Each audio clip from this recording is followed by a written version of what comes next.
Baik, pembentukan kerajaan yang baru ataupun pemilihan Perdana Menteri ke-9 masih lagi menjadi tanda tanya.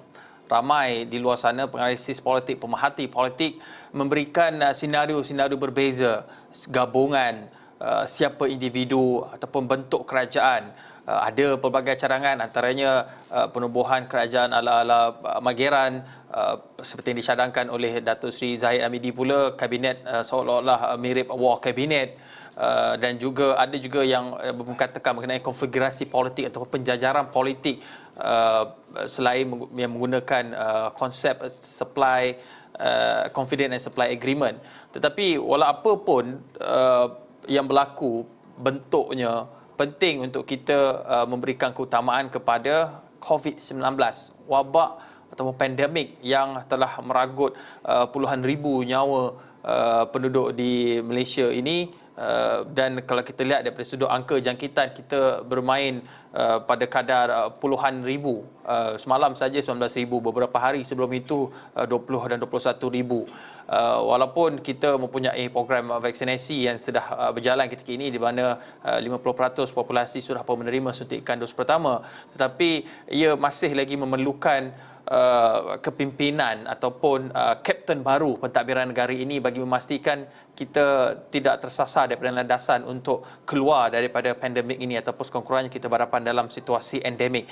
Dan untuk itu saya nak bersama dengan Dato' Dr. Zainal Arifin Omar, Presiden Persatuan Pakar Perubatan Kesihatan Awam Malaysia. Selamat pagi, Dato'. Dato', kalau boleh kita belajar melihat kepada apa yang berlaku lepas. Mungkin kerajaan yang bakal baru dibentuk ini boleh belajar daripada apa pendekatan digunakan oleh Kerajaan Perikatan Nasional, kerana kita tidak akan bergerak ke hadapan kalau kita tidak belajar daripada kesilapan. Jadi mungkin apa pengajaran yang boleh diambil ataupun tidak boleh diulang oleh kerajaan yang bakal dibentuk ketika nanti dalam soal pengurusan pandemik COVID-19. Ya, Hakim. Pertama sekali kita kena faham bahawa pandemik dan epidemiologi COVID-19 ni dia dinamik, bergerak terlalu pantas dengan ilmu-ilmu baru, dengan penemuan-penemuan baru dan juga dengan mutasi-mutasi baru. Jadi sebenarnya apa yang telah dilakukan oleh kerajaan Perikatan Nasional yang lepas banyak telah dilakukan dan juga telah menunjukkan orang katakan peningkatan ataupun kita telah agak berjaya dalam setengah-setengah aspek. Walau bagaimanapun, sebab saya katakan tadi dinamiknya terlalu cepat, jadi untuk kita terus keluar daripada pandemik ini dengan cepat dan betul, ada beberapa perkara yang mungkin kerajaan baru nanti mesti tumpukan dan membuat penambahbaikan. So, di antara aspek-aspek yang kita lihat perlu diberi tumpuan. Pertama adalah di samping kita meningkatkan liputan imunisasi COVID-19 nanti, kita juga mesti melihat dari segi amalan-amalan SOP yang mesti dilakukan bersama-sama dengan vaksinasi. Kemudian kita mesti juga harus terus memantau, memerhati dengan cara tepat dan juga menambah baik sistem kesihatan kita, terutama dari segi fasiliti di peringkat primary dan juga di hospital. Kemudian sistem pemantauan ataupun surveillance, kerana kes kita ni dia boleh naik dan boleh turun dan boleh menyebabkan teruk. Jadi kalau kita tidak ada satu sistem yang tepat, maka kita akan ketinggalan. Dan yang paling penting sekali yang saya rasakan kerajaan yang lepas tidak begitu memberi perhatian ialah dari segi engagement dan penglibatan masyarakat, pakar-pakar, komuniti, NGO supaya bersama on the table untuk discuss, menambah baik dan juga bagaimana kita boleh memobilisasikan rakyat secara besar-besaran dan secara tepat. Jadi ada beberapa perkara yang saya rasa perlu ditambah baik. Ya, saya. Datuk, kalau kita lihat sebenarnya Malaysia ini ramai golongan cerdik pandai daripada pelbagai bidang. Ada yang menjadi angkasawan, doktor perubatan yang diiktiraf di peringkat antarabangsa, ada guru yang dapat pengiktirafan di peringkat antarabangsa. Tetapi mungkin ruang untuk pandangan itu diberikan sedikit terhad. Jadi adakah perlu pada pandangan Datuk mewujudkan sebuah badan pemulihan yang terdiri daripada kalangan teknokrat, daripada golongan mereka yang betul-betul hands on dengan bidang kepakaran mereka. Betul, kita faham, kita menghormati kepimpinan. Siapa pun menteri yang bakal dilantik, mereka merajui sebuah kementerian, tetapi tidak semestinya mereka pakar dalam bidang yang memfokuskan dan difokuskan terhadap kementerian itu. Jadi mungkinkah perlu ada cadangan ataupun kemungkinan perlu diwujudkan setiap kementerian ada penasihat ataupun pakar mereka tersendiri untuk menasihati mereka dalam bidang ataupun bidang yang dalam skop kementerian itu? Ya, betul Hakim. Kita lihat macam mana negara-negara yang maju ya, yang mana mereka menggabungkan ya kepakaran, kemahiran dan juga sumber-sumber luar ya daripada agensi kerajaan ya. Kita tahu bahawa betul negara kita punya kepakaran yang banyak, tetapi sehingga ini saya lihat dan kami rasalah daripada pelbagai bidang, di pelbagai kementerian tidak banyak mempergunakan atau menggunakan kepakaran tersebut. Satu yang kita kena faham bahawa agensi kerajaan atau kementerian mereka mempunyai peraturan-peraturan masa yang terhad, mungkin nak buat kajian, mungkin nak membaca dan sebagainya, dan juga mungkin juga the ground experience tidak ada atau tidak cukup. Jadi dengan adanya penglibatan daripada pakar-pakar, dengan pengalaman mereka, dengan pengetahuan mereka, saya rasa kita boleh lebih maju ya.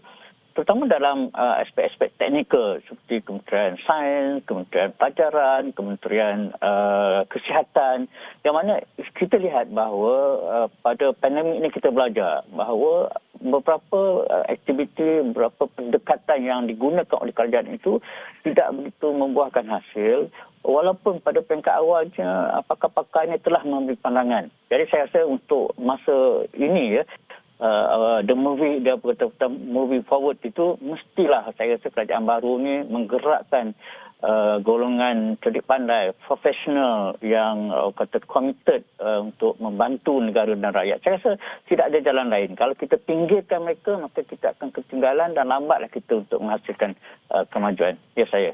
Datuk, Perdana Menteri sementara caretaker Prime Minister Tan Sri Muhyiddin Yassin sebelum ini ada menyatakan bahawa kita dijangka mencapai imuniti kelompok ataupun herd immunity pada Oktober nanti. Dan sekarang ini program PIK ataupun program imunisasi COVID-19 kebangsaan berjalan dalam mode automatik. Tidak ada seliaan daripada mana-mana menteri, tapi ada penjawat awamnya, ada ketua setiausaha kementerian yang memantau bagi memastikan ia terus berjalan dan tidak terjejas dalam keadaan polemik politik ketika ini. Pada pendapat Datuk, adakah perkara ini boleh berterusan? Kerana pada satu tahap nanti kita perlukan keputusan, kita perlukan dasar yang lebih tepat, kerana pengurusan krisis ini perlu bersifat dynamic, fluid, tidak boleh terikat atau mengikut play by the book semata-mata. Contohnya saya ambil keadaan paling dekat sekali, pembukaan sekolah. Sebelum ini Senator Datuk Dr. Razi Jidin menyatakan bahawa sekolah akan dibuka pada 3 Oktober melihat kepada kadar kadar vaksinasi dan juga negeri-negeri yang berada dalam fasa 1, 2 atau 3. Ini mungkin berubah dinamiknya dari masa ke semasa. Tapi bagaimana Datuk melihat keperluan adanya individu ataupun kapten yang menguruskan atau menentukan perjalanan dinamik pengurusan COVID-19 ini? Ya, betul Hakim. Sebenarnya betul banyak program kita ataupun pelaksanaan perkhidmatan awam kita berlaku secara automatik. Seperti kesihatan, kita memang telah lama dilatih untuk menjalankan aktiviti, menjalankan tugas yang telah diarahkan ataupun dirancangkan dengan katakan tepat dan cepat. Tapi betul juga bahawa ada perlukan dasar ataupun polisi yang ditentukan oleh, biasanya ditentukan oleh kerajaan ataupun menteri di sesebuah kementerian. Betul, dan dari segi pandemik ni kita memerlukan perubahan dasar yang cepat dan tepat pada waktu tertentu. walaupun kita punya harapan dan perancangan untuk meningkatkan imunisasi di dalam negara setinggi mungkin, secepat mungkin, tetapi betul, pada masa sekarang pun kita memerlukan the complementary action seperti SOP, pembukaan sektor-sektor dan sebagainya. Betul. Walaupun sekarang kita belum orang katakan mempunyai dasar dalam untuk sektor kesihatan, pembukaan swasta sekolah, pembukaan industri dan sebagainya, tetapi kita perlu satu polisi terdekat. Betul. Contohnya macam mana kita nak buka sekolah, bila kita nak buka sekolah, bila kita nak membuka sektor industri dengan lebih luas. Dan sekiranya berlaku upsurge yang baru ataupun dengan adanya virus yang baru, maka ini akan memerlukan satu keputusan tepat dan kadang-kadang memerlukan kita kata penglibatan pelbagai agensi, penglibatan pelbagai kementerian.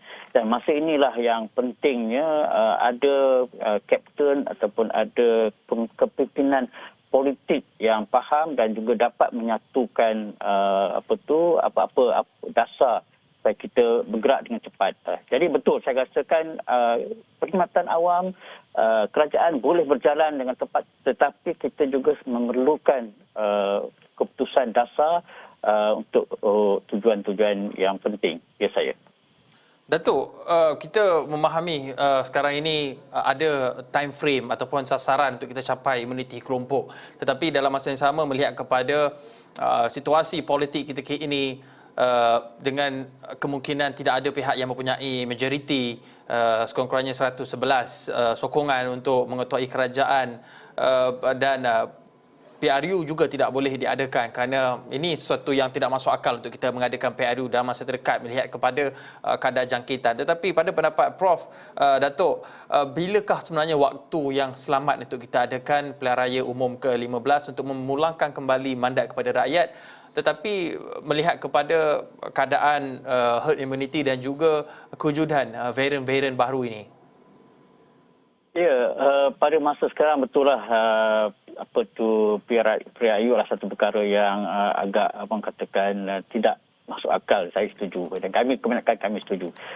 Dan kita juga nampak bahawa kita kena melihat dengan teliti, ya, sekiranya kita hendak membuat PRU, kita tidak mahu berlaku sebagaimana berlakunya selepas daripada pilihan raya negeri Sabah yang lalu, ya.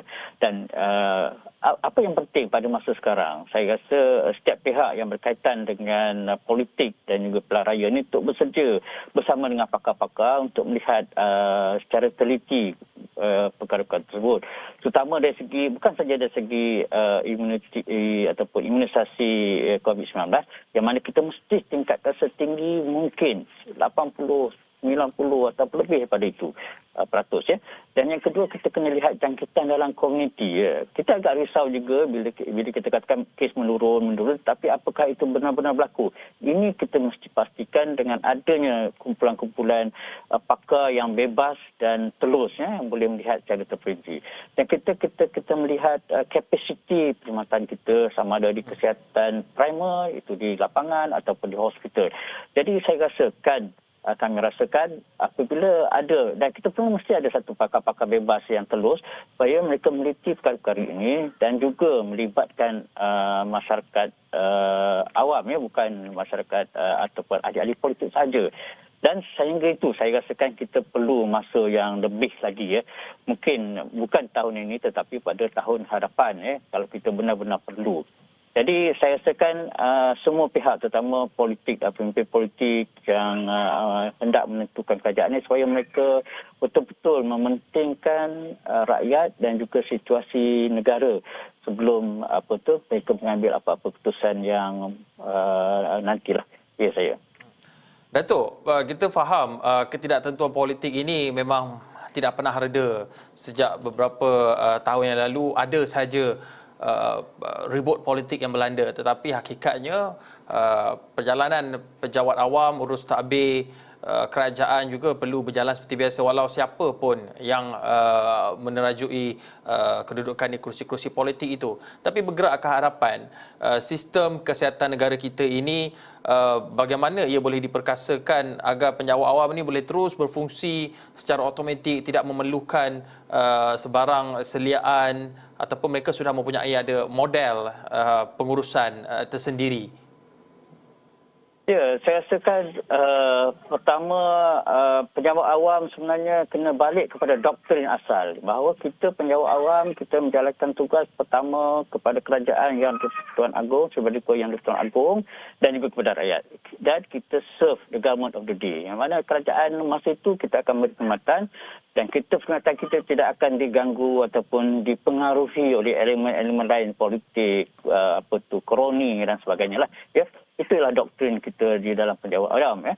Maka untuk sistem kesihatan kita, dari dulu kita kata kita mesti adakan satu transformasi, dan kita harap bila kerajaan baru nanti supaya melakukan transformasi sistem kesihatan awam kita, terutama untuk orang katakan melibatkan sektor swasta dan sektor komuniti.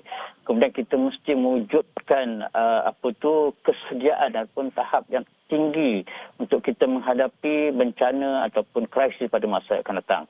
Dan pada masa ini, saya rasa kita mesti berikan keputusan-keputusan yang strategik untuk kesihatan negara kepada golongan profesional, sama ada daripada akademik, daripada khidmatan ataupun daripada komuniti, supaya mereka dapat betul-betul merangka satu sistem kesihatan yang kita rasa sudah agak ketinggalan lah, ya, dibandingkan dengan perkembangan semasa. Jadi itu yang kita mahu, dan insyaAllah kita punya sistem kesihatan yang ada sekarang ni mampu bergerak secara autonomous, tetapi kita perlu juga support ataupun tambahan daripada pentadbir politik kita. Ya, saya.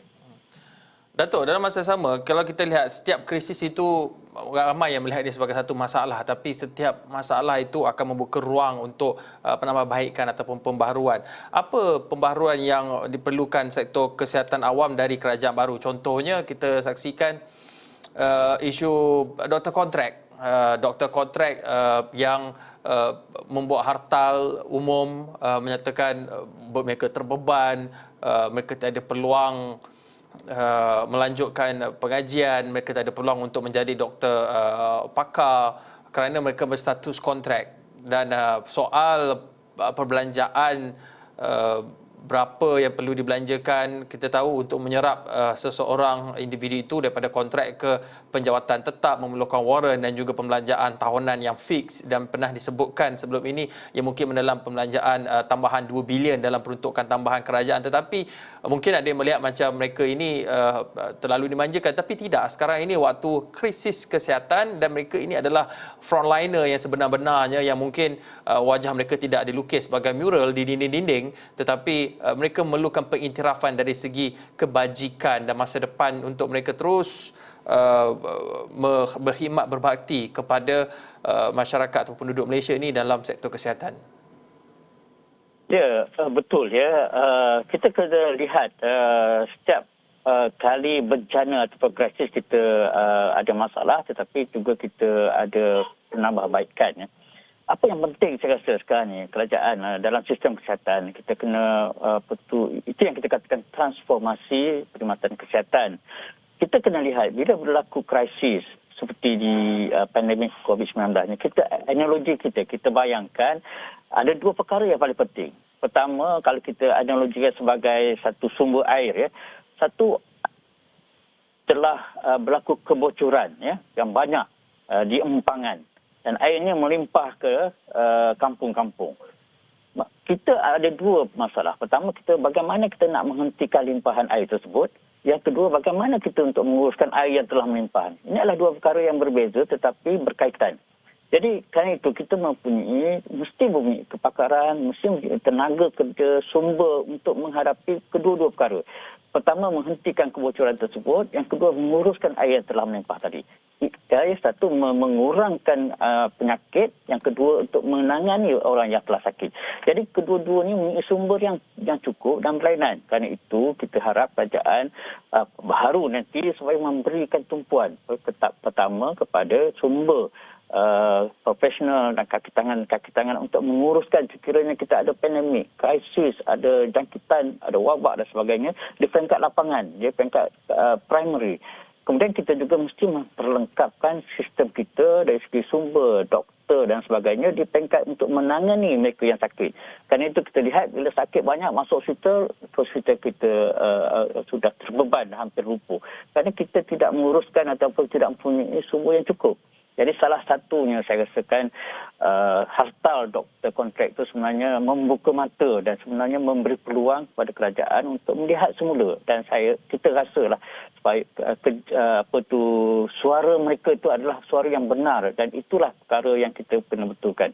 Dan kita rasa jika kerajaan menumpukan tenaga, masa dan sumber yang lebih sedikit daripada sekarang ni kepada sistem kesihatan kita, jadi kita akan bersedia dan menghadapi apa-apa krisis ataupun pandemik pada masa akan datang. Itu harapan kami semualah di sektor kesihatan dan juga sebagai rakyat biasa. Ya saya. Datuk, setiap kali adanya perubahan kerajaan, setiap kali itu jugalah kita lihat polisi itu berubah. Dan di pihak kerajaan baru ataupun parti politik baru yang menguasai mentadbir kerajaan, mereka menyatakan bahawa ianya perlu bersesuaian dengan aspirasi gabungan ataupun coalition itu. Dan setiap polisi ini kita akui ada baik dan buruknya.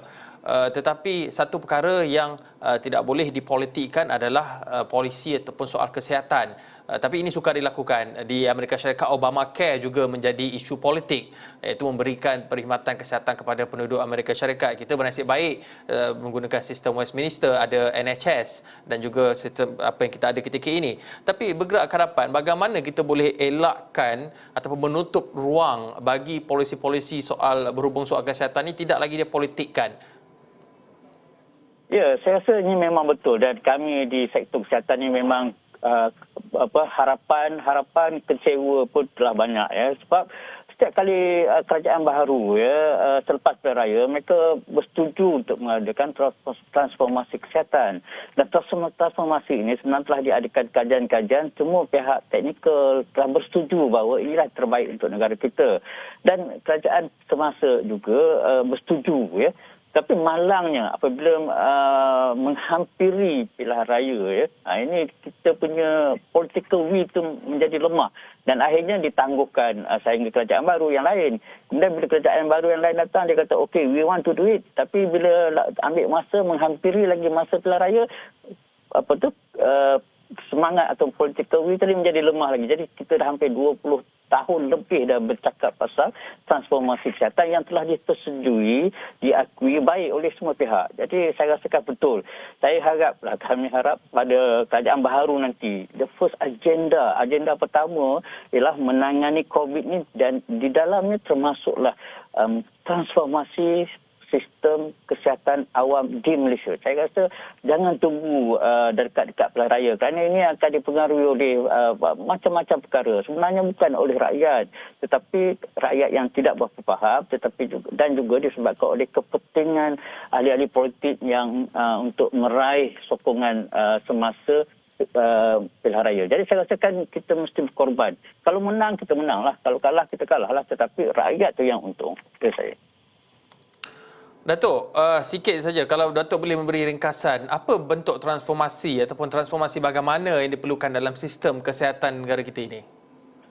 Okey, transformasi yang pertama kita cadangkan supaya Kementerian Kesihatan ni ataupun kesihatan ni di bawah satu suruhanjaya supaya mereka fleksibel boleh menyusun perkara-perkara yang penting pada masa yang tepat, tidak bergantung kepada sistem pusat macam sekarang. Yang kedua, kita mesti melibatkan sektor swasta sebagai sebahagian daripada perkhidmatan kita. Jadi sekarang ni ada terpisah, dichotomous, terpisah. Yang ketiga, kita memperkukuhkan sistem primary ataupun universal healthcare. Mana kalau penduduk di kampung boleh mendapat kepakaran sama dengan penduduk di bandar. Jadi ada cara sebenarnya untuk akses itu. Dan ketiga ialah dari segi kos. Sebab sekarang kita rasa bajet kesihatan masih lagi rendah, lebih antaranya kurang daripada 5% GNP sebagaimana yang disarankan oleh WHO. Jadi saya rasa semua aspek ni adalah boleh dilakukan, tetapi mesti ada political will dan kita pun dah ada blueprintnya sebenarnya, tinggal nak dilaksanakan saja. Saya rasa ringkasannya kita tumpukan dan kita pisahkan khidmatan kesihatan kita daripada elemen-elemen berpusat seperti sekarang ni. Ya saya. Baik, itulah perkara yang mungkin perlu diberikan perhatian oleh siapa pun kerajaan yang memerintah nanti, ataupun siapa juga Perdana Menteri ke-9 yang bakal dilantik nanti. Tapi apapun input dan juga pandangan daripada pakar-pakar kesihatan, mereka yang melihat kepada polisi-polisi kesihatan awam ini penting untuk memastikan bahawa kita inginkan yang terbaik untuk sistem kesihatan negara kita, lebih-lebih lagi ketika kita ini berdepan dengan pandemik COVID-19, dan juga berhak harapan sebagai persediaan untuk kita menjadi kalis krisis, terutamanya krisis bila melibatkan krisis kesihatan. Baik, terima kasih Datuk Dr. Zainal Arifin Omar, Presiden Persatuan Pakar Perubatan Kesihatan Awam Malaysia atas pandangan ini berikan